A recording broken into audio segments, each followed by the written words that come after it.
Hey everyone, this is the ThinkEnergy podcast, and I'm your host, Dan Seguin from Hydro Ottawa. Are you looking to better understand the fast-changing world of energy?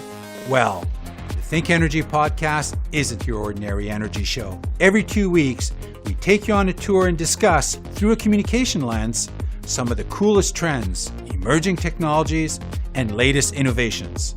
So stay tuned as we explore some traditional and some quirky facets of this industry. This is the ThinkEnergy podcast.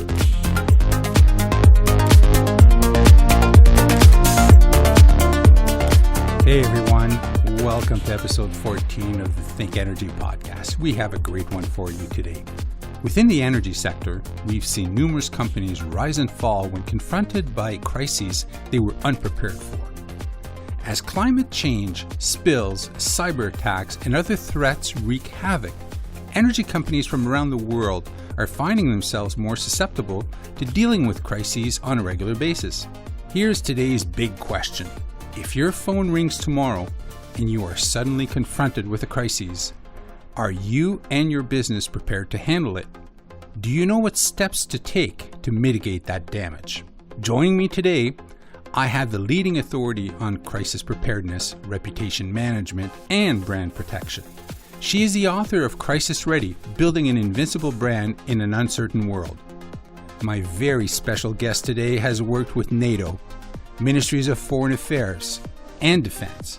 Her TED Talk received well over 85,000 views and is a guest lecturer at universities around the world. She also sits on the Global Advisory Council for the Institute for Strategic Risk Management. Dear listeners, please welcome Melissa Agnes.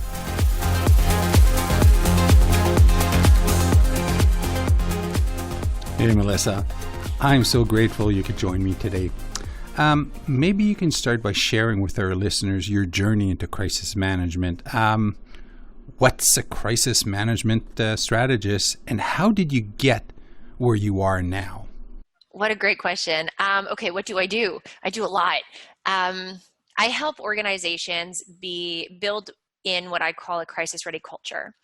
And that involves basically, if you think about issue management, your day-to-day issue management, which is a daily process of business, straight through to the catastrophic crisis, my job is to make sure that your entire organization and every single member of the team understands what risk looks like, so how to detect it in real time, how to assess its material impact on the organization. So is it an issue versus is it a crisis, and where does it sit anywhere in between? And then with that information, how to respond in a way that doesn't just put the incident to bed, so it's managed and shoved under the rug or kind of turned away from, but really managed in a way where you build upon the brand equity of the organization. So how do you come out of every type of negative event, be it issue or crisis, in a way where the stakeholders who matter most to your business have more faith in your organization? You've built up that credibility, you've built up that brand equity, and trust and relationship with those who matter most. So very high level, that's what I do. And that's what I have the honor of doing. And your second question was how I began. I'm going to try to make this short. I began about 10 years ago. The way that my brain works, and always has worked, is I see risk everywhere. And then quickly I do those things that I just mentioned. So quickly I just kind of assess, is this an issue or is it a crisis? And then what do you do with that? And so about 10 years ago, I've been an entrepreneur for, I think, 13 years or something now. And so about 10 years ago, we were doing brand strategy for the digital kind of space. So, digital branding, social media. And it was right around the time where every brand was starting to really get on that social media bandwagon. They were understanding that, they were realizing the power and the beauty of social media and just technology in general. And then my brain, I remember one morning, went to, oh my God, but there's so much risk involved with this. There's so much risk with technology. There's so much risk with mobile. There's so much risk with the two-way comms that is social, or with the real-time media cycle. And why is nobody talking about this? And that, in that moment, it spurred this passion that just was identified with kind of the makings of my DNA. And so I spent about a year learning everything that I could on the subject of crisis management to realize throughout that year that nobody was talking about the way the world was shifting. And so I started to blog about it, and I started to raise some really important questions, and I started to do it a little bit loudly, kind of because I thought that they were important, and I thought that leaders needed to be asking these questions. And I wasn't just asking the questions, but I was providing solutions to those questions or answers to those questions. And one thing led to another, and I began this career. When a crisis hits, the last thing we want is for companies to bury their heads in the sand. Having said that, is there such a thing as a manageable framework for effective crisis communications? I'll expand even more. One that might help an organization deal with that actual event, communicate in real time, and deal with stakeholders like media, employees, or constituents. Absolutely. If the answer was no, I'd be out of a job. So the answer is absolutely yes. And it's easier than I think most people kind of realize, because I tend to go back to basics. But ultimately what it involves is a few things. So in order to successfully manage any issue or crisis, and let's talk about, to make it really real for listeners, let's not just talk about the catastrophic crises. Let's just say for any type of negative event, because your crisis ready program, which is cultural, it needs to be scalable across the minor issues straight through to the catastrophic crises. So the fundamentals are the same.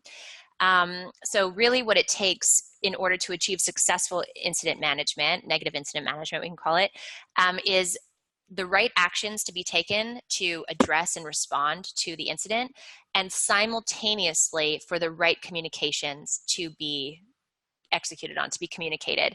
You cannot successfully manage a crisis or an issue without doing both of those things really, really well and simultaneously. And so when you break it down that way, there's also another element. You can also look at business is about people, right? Successful business is about relationships. And crisis management, issue management, is about those very same people. So if we look at what are the actions and the communications that you have to take in order to successfully adhere to and supersede exceed, I should say, the expectations of the people who matter most to your business, be it an issue straight through to crisis. And I mean, there's so much that goes into it, but it really fundamentally, it boils down to that. And taking that framework and taking that lens and asking that question prior to an incident happening, and really identifying and addressing, what's the difference between an issue and a crisis for our organization? What does that mean? What does that look like? And what are the most probable, so the most likely high impact negative events that we are the most prone and vulnerable to?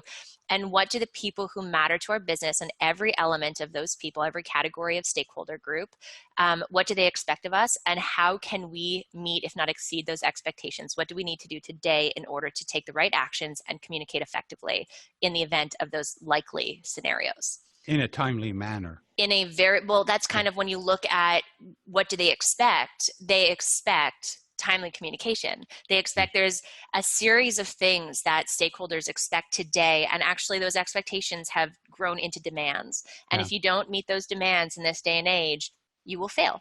You will fail at your crisis management. You need to make sure that what you're communicating is factual, and that takes time. But one of the things that, if you look at it this way, it makes it a little bit easier, I think, is people don't expect for you to have all of the answers at the onset of a breaking incident. Yeah. What they expect is for you to be forthcoming as the answers come in.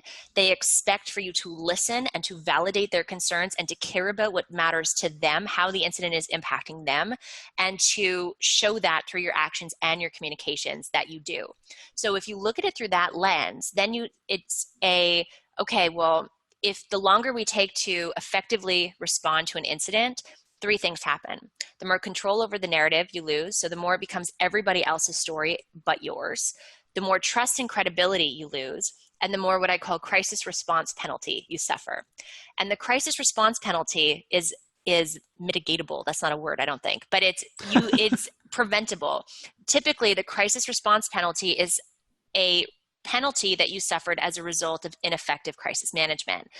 And if you understand that they expect you to be timely in their communications, and it's not just because they demand that of you, it's because they're concerned, right? And if you don't respond effectively or in a timely fashion, you lose control of the narrative, which means that everybody else, all the rumors, all the speculation, all the, everybody else's story becomes the story versus your story.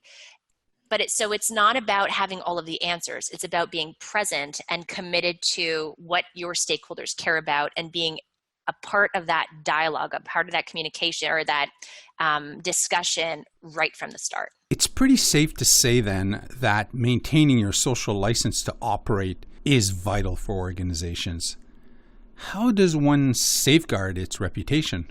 Is it safe to say that it's not about dusting off that plan that just sits on that bookshelf? A big part of what I do and what I advocate for and my mission really is that plan that sits on a shelf, that was probably created in a very siloed fashion, does a disservice to your crisis management and therefore your people, all of them, all of your stakeholders, and the brand. And so if you are solely reliant on a plan that's sitting on a shelf, you're at a disadvantage because the second something happens, those expectations start and the news starts and the inquiries come in. And if you are sitting there reaching for a plan, you're already behind. Yeah. So the whole premise of being crisis ready is having a culture whereby every single member of your team understands those three things: how to identify, how to assess, and how to respond without being reliant on a stagnant plan. And the other piece of that is that a plan is typically created in a very siloed fashion. So there's usually a department or a subset of managers or directors that are responsible for creating this plan. Then they file it away somewhere. And typically speaking, the rest of the organization doesn't really either know that it exists. And if they know that it exists, they don't know where to find it. They don't know what their rules are. They don't know what's in it. And yet, crisis management is a cross-organizational function. A crisis does not happen in a vacuum. Therefore, crisis preparedness or crisis readiness cannot happen in a vacuum. An organizational scan seems like a prerequisite. In your book, you talk about assessing to determine current and potential areas of operational and communication weaknesses. I would love for you to elaborate for our listeners. Absolutely. Okay, so the way that I see it is, I'm not very good with analogies, but I think I have this one down. Okay. So my job, whether it's helping you become crisis ready or helping you manage a crisis, right? And your job, to all listeners, to helping your organization become crisis ready or helping you manage a crisis, is, let's say that imagine you take a jigsaw puzzle with like 2,500 little teeny tiny pieces, right? It's a brand new puzzle. You unwrap the wrapping, you go into the middle of a forest in the midst of hurricane weather, and you just throw that puzzle up in the air and just let the pieces fly around. When you collect all of those pieces to create the puzzle, to actually make the puzzle, that's your crisis ready program, or that's the management of a crisis. Your job in that audit phase is to gather all of those pieces. All of those pieces already exist within your organization. Again, it's cross-organizational, so within every department. And all of those pieces give you every single piece of what you need to do in the event of an issue or crisis. So building out your crisis ready program and then implementing that into the culture of your organization. The audit phase enables you to sit and first look at, okay, where do we currently sit on the spectrum of crisis readiness? Where are gaps? Where are strengths? Where are weaknesses? What do we need to do next? How can we build upon the strengths and correct or strengthen the weaknesses? All of those, so doing that, and then in order to do that, you can collect those pieces by having interviews. And when I start with a new client, I'm actually doing that this week. I have a new client on board. I take 3 days, and typically speaking, and I'm going to conduct about 24 interviews within this organization. And I'm just having conversations with every division, head, every member of management and the executive team, every stakeholder owner. And I'm just going to have conversations to talk about everything from who do they own relationships with? How do those relationships, happen day to day? And what's the expectations there? What's the process internally? What's the history? What's all of these questions where I get to gather all of those pieces. And once you have all of those pieces, then you have everything you need to create your crisis ready program. This is really cool. Okay. To ensure your brand can withstand negative effects of a crisis, companies must be crisis ready. This involves important internal conversations, right? How would an employee, or how do employees fit into that equation? So when you look at your governance structure for crisis management, which is a really big important piece of building out your program, is you're going to have a couple layers. You're going to have who's accountable, which is usually the C-suite, right? The executive team, and who is responsible. And within that, depending on the size of your company, your organization, there's a lot of different elements. Sometimes if you're a team of 10, it's going to be all hands on deck. If you're a team of 60,000, well, there's going to be some hands on deck and then a role, but at the same time, even if you're a team of 60,000, every single member of that team has a role and responsibility, even if the role and responsibility is to continue conducting business as usual. But they need to know that. They also need to know that they are not going to be an afterthought, because oftentimes that's what HR, the head of HR, usually comes to me with is employees are an afterthought. Investors are thought of, customers and clients are thought of, all of these external stakeholders or the board is thought of, but employees aren't. So ensuring that everybody does, even if it's just to continue business as usual, but still to feed them the information so that if they are asked a question, one, they know the answer and the answer remains consistent with what is approved to be answered and consistent across the board for the brand. And two, that they feel as though they're still a part of the team and they understand what is expected of them and that they can rely on a continuous feed of information as information gets confirmed. So that's really important. In your book, you talk about not being able to outrun the internet. I like that. You have to outsmart it. Can you just expand on this one for me, please? Everybody tries to outrun the internet. Everybody tries to control, which control is an illusion when it comes to the internet, period, never mind crisis. And yet, if you outsmart it, by that I mean understanding the why behind everything. Why do things go viral? And then when? Why do people act the way that they act? Why does the internet, why is the news media doing what they do? When we understand the why components behind everything, including all of the different facets of the impact of the internet, then we can outsmart it. Then we can understand that it will happen and why it'll happen, and we can put measures in place today so that it gives you the head start and a leading advantage to get ahead of it, to not suffer CRP, that crisis response penalty that I mentioned, and to have more quote unquote, control in the sense of it's not control, it's that you're doing what you can preemptively anticipate will be expected of you. That's what I mean by outsmarting the internet. If people were to take away one thing from your book, what would you wish for? What would that one thing be? The intent behind the book was that I knew I didn't want to just create another crisis management book because those exist by the dozens. I wanted to, however, those books, for the most part, vast majority, put me to sleep. And you're talking to somebody who can talk about this 24 hours a day, 7 days a week for, the rest of her life. Very passionate. And very passionate. And there's so many angles and there's so much that's interesting and fascinating about this area. And yet those books put me to sleep. And I thought that was not okay. So the book I wanted to do two things. One, status quo in crisis management right now, crisis preparedness, is to create that plan that does a disservice. I wanted to start to shift mindset on why that does a disservice and why that's not okay, and how to go beyond that and really truly become crisis ready for all of the reasons that we've talked about. I also wanted to not put people to sleep. And and create an excitement around this, because being crisis ready does so much more for an organization than simply be able to effectively manage a crisis. It builds brand equity every single day. It creates an internal culture of support and, just a place where employees want to go to work and want to support the brand even further. It has so much value beyond just the act of crisis management. And that lights me up. That's where my passion stems from, or gets driven from. And I wanted to share that. And so it was to help evolve status quo first and foremost. So helping readers understand that's not about the plan, it's about the culture.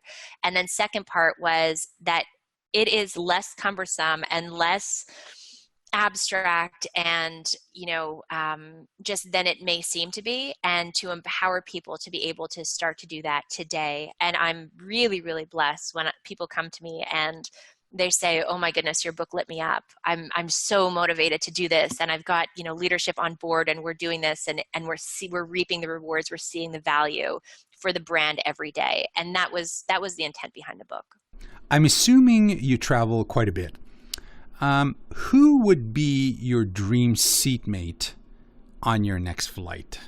I love that question. And to be honest, the answer to that question will change, maybe not weekly, but probably monthly, depending on where I'm at in what I'm building.